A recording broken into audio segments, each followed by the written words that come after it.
Santiago, na Espanha, é um dos mais famosos, se não o mais famoso, roteiro de peregrinação do mundo ocidental. Todo mundo que gosta de caminhar, de viagem de bicicleta ou desse tipo de aventura, certamente já ouviu falar ou sonha um dia fazer o caminho, ou pelo menos parte dele. E hoje o nosso papo é com Márcio Costa, um guitarrista brasileiro radicado na Espanha.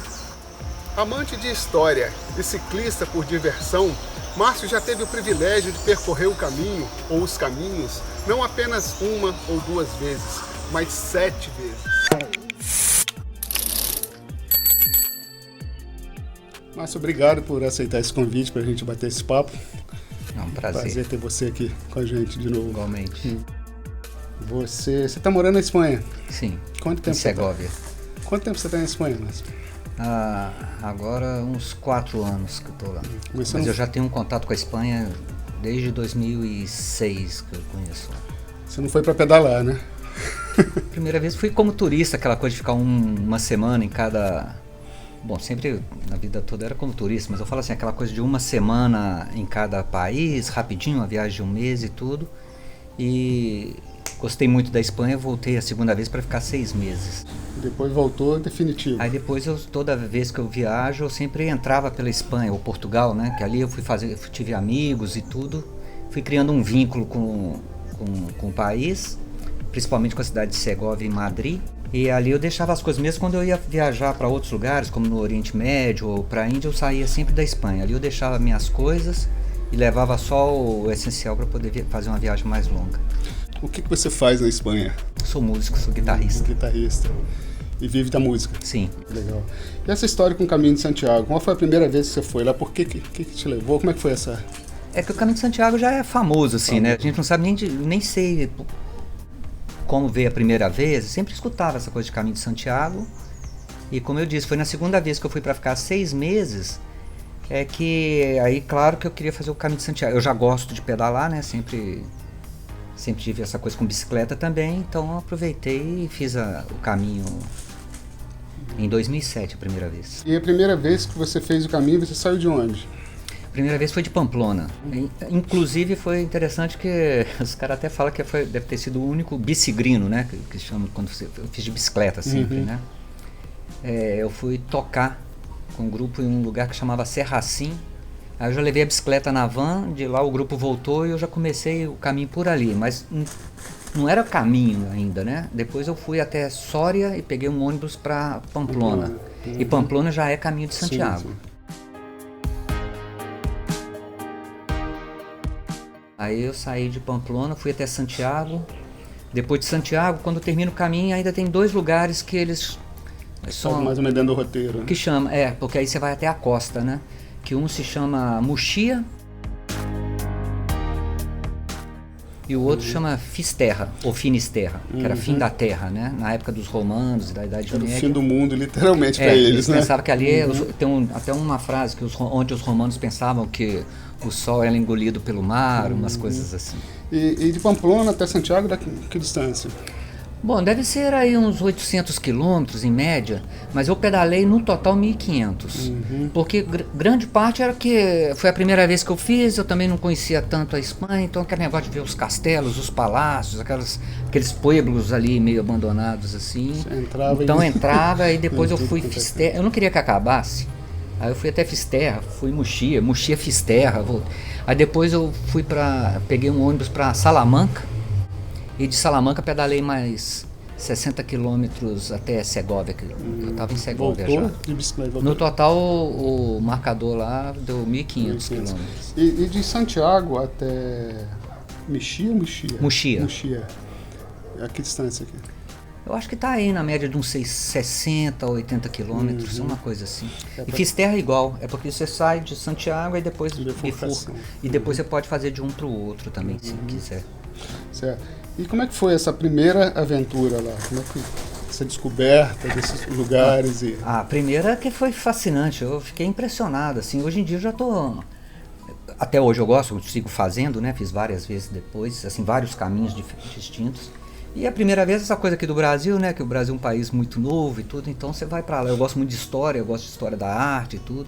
Então você passa naquelas pontes, aquelas coisas tudo ver aqueles castelos, tá cada dia mais... O caminho popular, estava né? mais virando um centro comercial, assim, de tanto hostel, mas na época não tinha, não aceitava bicicleta antes das 8. Agora você chega meio-dia no lugar e já pergunta, você quer hospedar? Meio-dia. Antes das 8 não recebia, porque a prioridade era para quem viesse a pé, que vai que chegasse não tivesse vaga, né? Mas assim, eu fiquei impressionado, assim, gostei, recomendo sempre para todo mundo. Por isso que eu te falo sempre também que você tem que... Irei, tá nos meus planos, na minha agenda, não na minha agenda, mas nos meus planos, né? Tem alguma cidade que te chama mais atenção no caminho?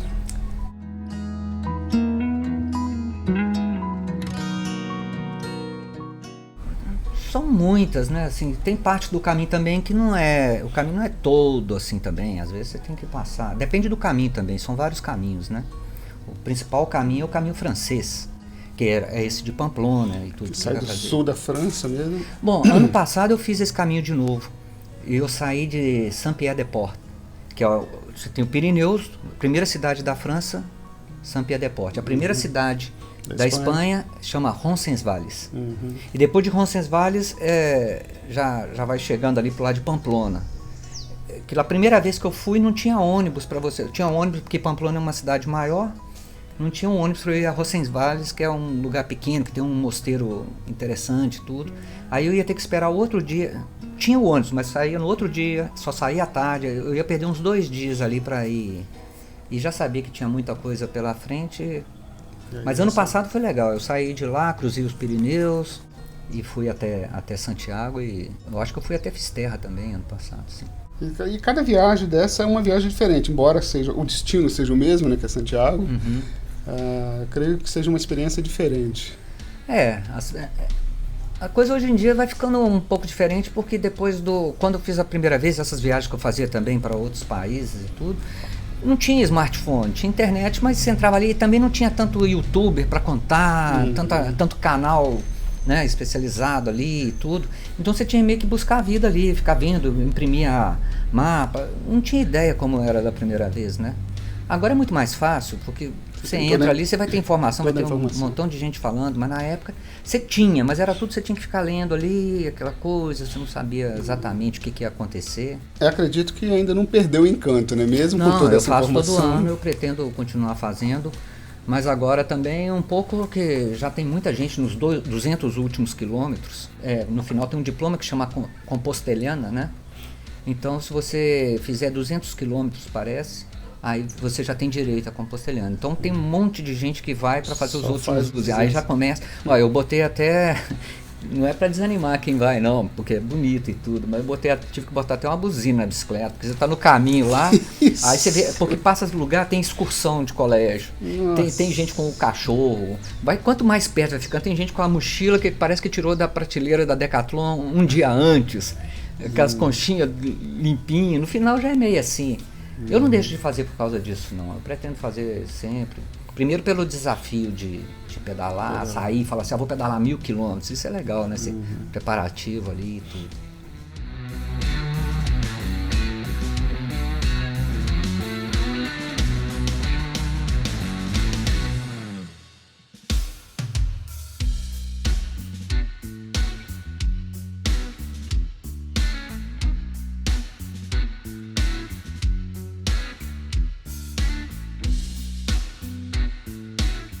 A teoria é que na Idade Média, que quando começou a história do Caminho de Santiago, você não pegava um ônibus para ir no Caminho de Santiago, ou um trem, né? O Caminho de Santiago era a porta da casa do peregrino, por isso que existem muitos. Assim, os principais caminhos, primeiro, o caminho francês. Segundo, pode ser o caminho do norte, que também sai de Irum, que está divisa com a França também. Ano retrasado eu saí de Irum. Inclusive eu entrei na França, que é uma praça assim, que do outro lado já é a França, e estão as praias da França. E eu saí de Irum. Caminho do norte, muito duro, muito duro. Alguns lugares você não pode passar com a bicicleta, que você vai ter que carregá-la, porque você vai subir escada de pedra irregular. Não tem jeito de passar. Então, você tem que ter muito cuidado quando você vê assim escrito que Caminho de Santiago por aqui. Não entra não. Não vai de cabeça, não.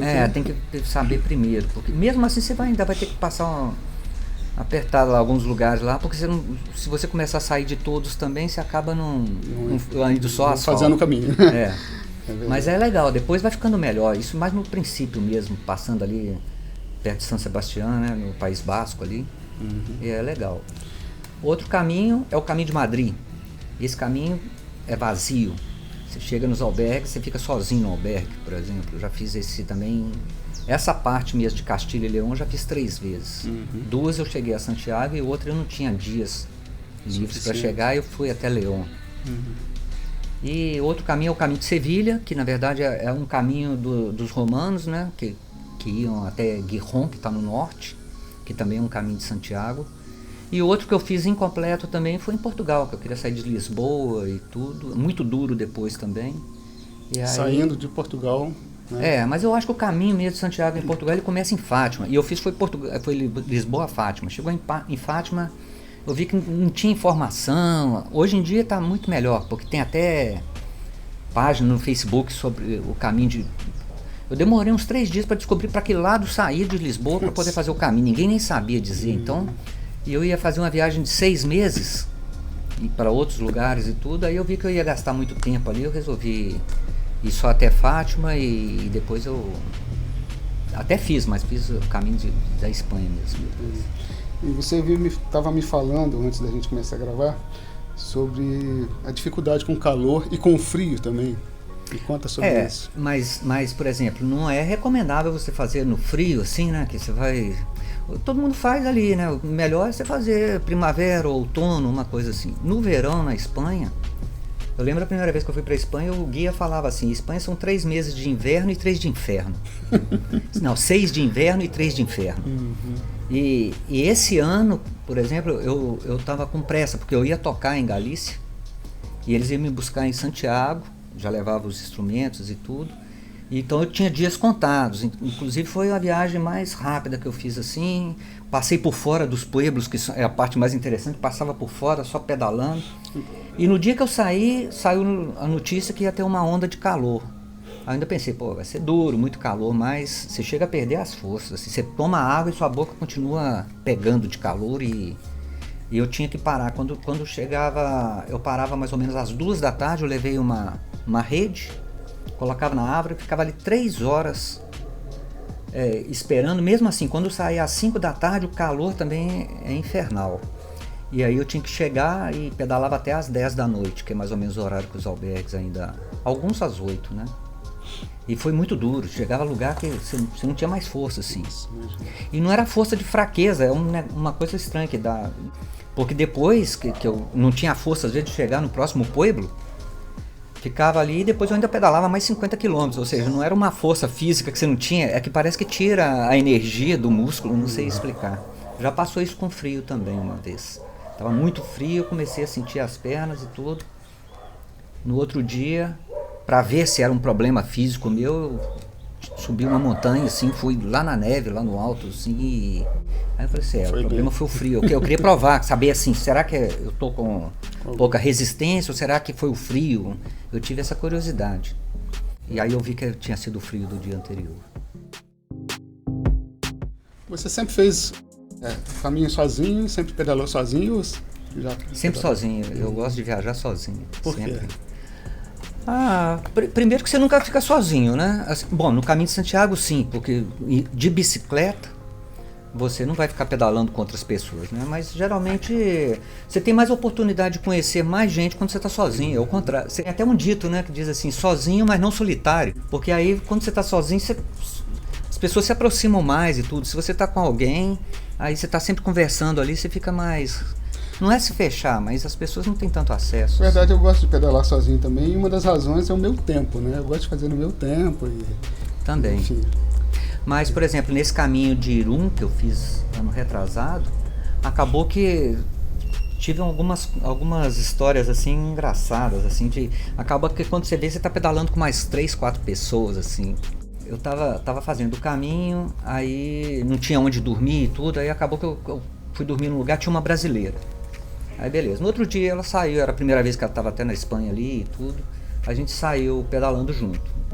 Um dia antes, eu estava ia entrar num desses caminhos, era o caminho do norte, que eu te falo que é difícil. Aí passou uma menina de bicicleta e ela disse: ah, sabe se o caminho é por aqui? Dá pra ir com a bicicleta? Eu falei assim: ó, eu não tenho ideia, que eu também tô fazendo a primeira vez, né? Aí eu falei com ela: ó, se você quiser a gente vai junto, e se for duro um ajuda o outro, assim. E isso acontecia, às vezes você tem que deixar uma bicicleta, 2 empurram uma, porque... E ela foi, beleza. Aí depois, no segundo dia, conheci essa brasileira. A brasileira também pedalamos por um dia. E a gente chegou em Guernica, da obra de Picasso lá, né? Aí chegou em Guernica, ela ficou dormir lá, e eu falei assim: não, eu vou seguir mais. Quando eu tava seguindo, claro, bati umas fotos, aí veio um cara conversar comigo. E ele falou que estava fazendo o caminho também, eu segui. No outro dia, a brasileira me chamou: ah, eu tô com uma menina aqui que te conhece, que ela pedalou com você anteontem, né? Que ontem eu tava com ela. Eu falei: beleza. E a gente tá com outro cara aqui que a gente conhece, tá fazendo o caminho. E eu tava em Guiron. E eles estavam em Guiron também. Eu falei assim: a gente tá aqui na praça tomando uma cerveja. Fui pra lá. Chegou lá, era a menina que eu tinha conhecido um dia antes, a brasileira que eu conheci um dia depois, e o cara, a gente tá conversando, aí ele falou assim: ah, você é de Segovia e tudo, a gente ficou batendo um papo. Depois é que ele falou assim: peraí, você não é o Márcio? Aí caiu a ficha, porque um amigo em comum falou que queria me apresentar um cara que andava muito de bicicleta, que era muito gente boa. Isso longe, e o cara morava em Guadalajara, uma coisa assim. E no final era o cara que ele tinha falado. Aí ele falou: seu Márcio, eu falei: ah, bicho, seu Fernando, então, cara, que o Rony fala e tudo. Quando a gente fala que esse mundo é pequeno, não é aí saímos os 4 pedalando, assim, ou seja, umas casualidades, assim, né? Se marcasse, não dava certo, né? Mas eu achei incrível foi o lance do cara, principalmente, assim, que eu falei: um cara que tinha tanto tempo que o Rony, meu amigo Rony, falava dele, e a gente foi se conhecer no caminho de Santiago mesmo, fazendo o passeio. E coincidentemente eu tinha conversado com ele sem saber um dia antes também em Guernica, né? Essas coisas assim de caminho mesmo. E você pretende fazer outras vezes? Sim, pretendo. Não sei, a gente vai fazendo também, a gente vai acostumando um pouco, não é perder o encanto, mas aquela primeira impressão, hoje em dia é porque antes, o que eu dizia, né? Você saía, não sabia bem, não tinha smartphone, e não sabia onde você ia dormir, assim. Agora eu já vou fazendo o caminho, eu conheço o caminho, já fiz 5 vezes completo, né? Então você vai fazendo o caminho ali, já vai sabendo que você vai...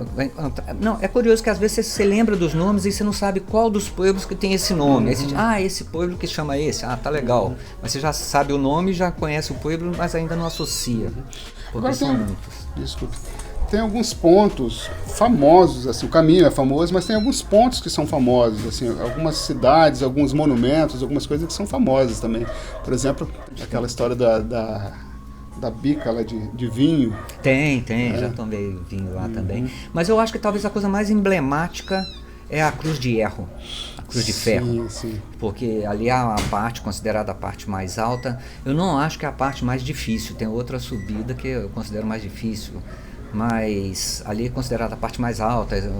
Inclusive chega o pessoal lá até de carro para poder ver onde que está isso. E essa parte do caminho ali perto também, às vezes você vê as nuvens abaixo. E ali talvez, eu acho que a parte mais emblemática seria essa. Agora, essa coisa de alguma escultura, alguma coisa assim, tem várias partes, é sempre interessante, sim, claro.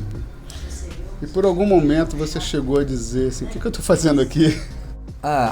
Sim, essa última vez eu subestimei o calor, que eu estava dizendo, assim, isso aí foi mesmo. Eu ainda pensei, porque lá em Espanha tem piscina para todo lado, piscina pública, né? Todos os pueblos pequenos, assim, tem piscina e tudo, então eu imaginei, tá todo mundo nas piscinas, inclusive lá em casa tem uma que eu nunca fui, lá do prédio, e eu pensei assim: com tanta piscina, sair justo no dia da onda de calor aqui para fazer isso, assim, é querer sofrer um pouco, né, cara? E você já pensou em levar o violão? Eu já levei uma vez um violão, uma guitarra viajeira que chama, né? Uma guitarra de viagem, porque isso tem uns 3 ou 4 anos, eu não estava com muita grana assim e tudo, tinha chegado na Espanha há pouco tempo também, ainda estava me adaptando lá financeiramente, e eu dou aula online. Aí eu fui dando aula online com violão. Eu parava no lugar, botava o celular e dava aula. E funcionou? Sim, funciona. Eu dou aula online aqui no Brasil agora, eu estou dando assim, minhas funcionou aulas. Não só a Não, eu sei, você mas... quer dizer do caminho. Igual aqui também. Eu não estou morando no Brasil, então eu venho com minhas coisas também e sigo dando as aulas online também, tanto aluno da Espanha quanto aqui do Brasil. Isso é o legal da internet, né? Que você, onde você estiver, você toca a sua vida. Né? Mas isso, só concluindo, essa coisa de ficar, que você vai parar e ficar ali, até acontece, mas putz, quando você está no caminho, às vezes você chega no lugar, você para ali, você sabe que tem mais coisas. E o legal do caminho é quanto mais tempo você puder gastar, melhor. Mas eu nunca gastei o tempo que eu gostaria de gastar, eu chego antes, sabe? Às vezes eu falo assim, não, vou fazer o caminho com 30 dias, com 22 eu já cheguei. Isso porque eu fui parando cedo e tudo, não demora tanto assim quando você está pedalando, né? Você vai uma média aí de 80 a 100 km por dia. Mas é puxado.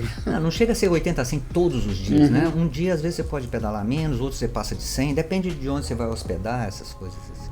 E você tem informação sobre a história do Caminho de Santiago? O Caminho de Santiago começa na Idade Média, quando estava tendo a reconquista cristã. Então eles estavam expulsando os mouros, tinham expulsado os judeus, e eles conseguem ir até o norte, até perto de Astúrias ali, o País Basco eles não entram, sobrou muito pouco da Espanha. Então Portugal e Espanha estava toda na mão dos mouros. E aí vem os reis católicos e conseguem recuperar a Espanha, por isso que se chama Reconquista Cristã. Aí eles vão expulsando os mouros até chegar em Alhambra, né, que é o último, onde estão os palácios de Alhambra que são famosos ali, e depois dali já voltam para Marrocos ali, naquela região. Então, nessa época eles precisavam povoar, era muito selvagem o norte da Espanha, não tinha ninguém lá, eles criaram essa história que o apóstolo Santiago foi pelo Mediterrâneo, chegou ali para poder evangelizar isso. Aí, inclusive, aí já exageradamente, mais exagero, né, é que uma das vezes possivelmente Maria foi com ele. E é isso, basicamente foi para poder povoar o norte da Espanha. Caiu em desuso um pouco o caminho, depois veio essa onda turística aí, e aí vai. Mais detalhes aí é melhor ler um livro sobre o caminho. Sim, tá e aí há uma lenda, que eu acho que nem os espanhóis acreditam nisso, que os restos mortais de Santiago estão na catedral, claro. Prova que não, né? Tá lá o lugar. Então é sempre isso, assim, sempre tudo tem um milagre, né? Qualquer ermita que eles constroem lá, teve um milagre lá. Mas na verdade isso é demarcando território, né? Construir uma catedral naquela época, às vezes construir uma catedral onde nem tinha tanto pessoal, mas ali acabava sendo tanto um marco quanto construir uma cidade. Porque aí os artesãos e os pessoal da obra lá, né? Os carpinteiros, os profissionais, e isso ia criando. E essas igrejas também que iam demarcando o território, assim, também. Isso tinha esse propósito, né? E sempre tinha que ter um milagre para justificar a construção daquela ermita naquele lugar que não tinha ninguém, né? Tá joia. Márcio, muito obrigado por esse papo tão agradável e... Um prazer. E para mim, me dá vontade de ir para lá amanhã. Pegar o avião e ir para lá amanhã. Você já me fez o convite algumas vezes, o convite está aceito, só falta marcar uma data. Quando você for lá, tem a bicicleta com tudo, alforge, com tudo, tá tudo montado. Até a buzina para quando você estiver chegando no Caminho de Santiago. Alertar os peregrinos. Porque as excursões que tem no final, nos últimos quilômetros. Valeu, muito obrigado. E a gente está falando dos Caminhos de Santiago e de bicicleta, mas eu queria que você deixasse o seu contato como músico. Como é que as pessoas te encontram? Se colocar Márcio Costa, guitarrista, Belo Horizonte, alguma coisa assim na internet, já me aparece. O endereço que eu sei do canal do YouTube é Márcio S. Costa /YouTube, deve ser .com, uma coisa assim. É porque já fica ali, eu nem sei o endereço mais. Instagram, mesma coisa, e Facebook, tem essas coisas assim. Mas o que eu sei de cor é esse, Márcio S. Costa. Márcio Costa, guitarrista, ciclista. Valeu, até a próxima. Um abraço.